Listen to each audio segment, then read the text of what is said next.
मित्रों, हमारा जीवन एक स्कूल है जिसमें हम रोज़ कुछ ना कुछ सीखते हैं और कुछ घटनाओं से तो हम बहुत कुछ सीख जाते हैं। 2024 के इलेक्शन ने तो सबको बहुत सिखाया है। मेरे ख्याल से तो इसके ऊपर ग्रंथ लिखे जाएंगे। सबसे बड़ा आश्चर्य इस देश में इस बात पर है कि राम की नगरी में जहाँ इतना बड़ा भव्य मंदिर 100 वर्ष के संघर्ष के बाद बना, वहाँ पर बीजेपी खुद कैसे हार गई।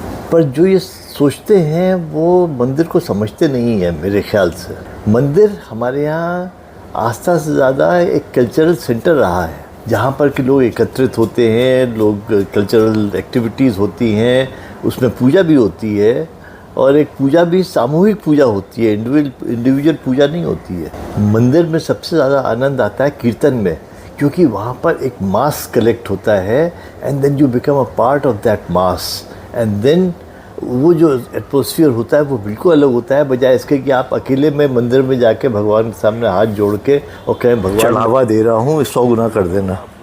तो अनफॉर्चुनेटली हम लोगों ने मंदिर जो कि एक सामाजिक स्थल है उसको इंडिविजुअल कर दिया। जब मंदिर को ऐसा स्थान बना दिया है जहाँ भगवान से जाकर लोगों को मांगना है, तो फिर आदमी को उस मंदिर की श्रद्धा होती है जहाँ की एक किंवदंती फैल जाती है कि साहब इस मंदिर में पूजा करोगे तो आपका काम बन जाएगा। अब ऐसी श्रद्धा और ऐसा किंवदंतियाँ तो इस मंदिर के बारे में बनी नहीं है। राम मंदिर जो है इस समय खाली एक टूरिस्ट स्पॉट है जहाँ पर लोग जाएंगे देखते हैं कि कितना अच्छा बना है, कितनी जल्दी बना है और कितना भव्य है, वो सब देखने जाएंगे।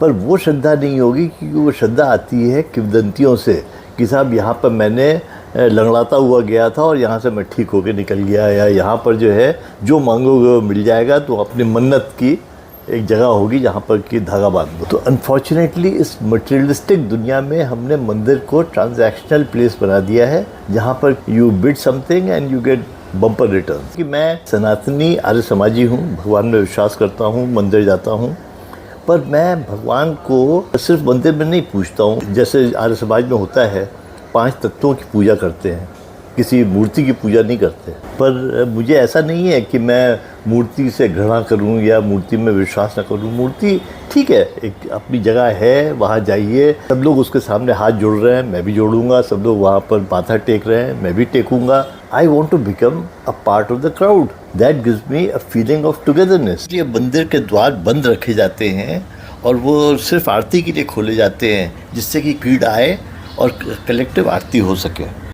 राम मंदिर ने एटलीस्ट मुझे, और मैं सोचता हूँ कि काफ़ी लोगों को ये तो सिखा दिया है कि हमें अपने मंदिरों को पुनः नई तरह से जागृत करना होगा, जहाँ पर कि हम उसको वापस जो उसकी पुरानी ग्लोरी थी, जहाँ पर कि वो कल्चरल सेंटर्स थे, जहाँ पर कि लोग शादियाँ करते थे, अपना मुंडन करते थे, अपना बर्थडे बनाने आते थे, so that was a public function.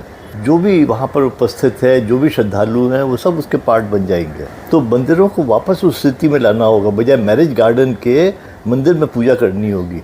जिस दिन आप वो शुरू कर देंगे उस दिन मंदिरों का जागरण शुरू हो जाएगा। और हाँ, अंबानी जैसे और ऐसे बहुत धनाढ़ लोग हैं, अगर उनको इतना ही शौक़ है पैसा खर्चा करने का, तो वो अपने हर बच्चे के लिए एक मंदिर बनवाएं शादी के बजाय, और वहाँ पर वो अपनी शादी करने के बाद वो समाज को दे दें, समाज वहाँ जाके अपनी शादियाँ करे। तो अगर उनको इतना ही शौक़ है पैसा खर्च करने का, वरना तो अपने मंदिर हैं सब बहुत। क्योंकि मंदिरों से, आज के मंदिरों से ज्ञान या श्रद्धा इस सब की जागृति के बजाय लालच पैदा हो रहा है कि भगवान को जाके, और या तो मैंने अपनी काली कमाई में से एक पोर्शन दे दिया और मैंने सोचा मेरा धर्म हो गया। तो मैं चाहता हूँ कि लोग मंदिरों में चढ़ाना बंद कर दें। अगर मंदिर गवर्नमेंट कंट्रोल में है और उसका फंड्स का मिसयूज़ हो रहा है तो आप चढ़ाना बिल्कुल बंद कर दीजिए। आप अपने आप दान दीजिए, आप भूखे को खाना खिलाइए, भगवान तब भी खुश होगा। अगर हमने चढ़ाना बंद कर दिया तो सरकार का भी उसमें इंटरेस्ट नहीं रह जाएगा। सरकार बोलेगी ठीक है भाई, तुम लोग मैनेज करो अपना। अभी सरकार क्यों उसमें इंटरेस्ट ले रही है? क्योंकि मंदिरों में बहुत पैसा आ रहा है, तो दे आर अ कैश काऊ। आपका क्या विचार है मित्रों? आप मंदिर को किस दृष्टि से देखते हैं, या आप प्रेजेंट स्टेट से सेटिस्फाइड हैं जहाँ कि मंदिर में जाने का टिकट लगता है और जो जितना बड़ा टिकट खरीदे उसको उतना जल्दी वीआईपी दर्शन हो जाते हैं? मंदिरों का एक तरह से दुरुपयोग हो रहा है और उसकी मर्यादा ख़त्म हो रही है मंदिरों की। तो we need a serious discussion on this point. आप अपने विचार लिखें। Thank you for listening. Good bye.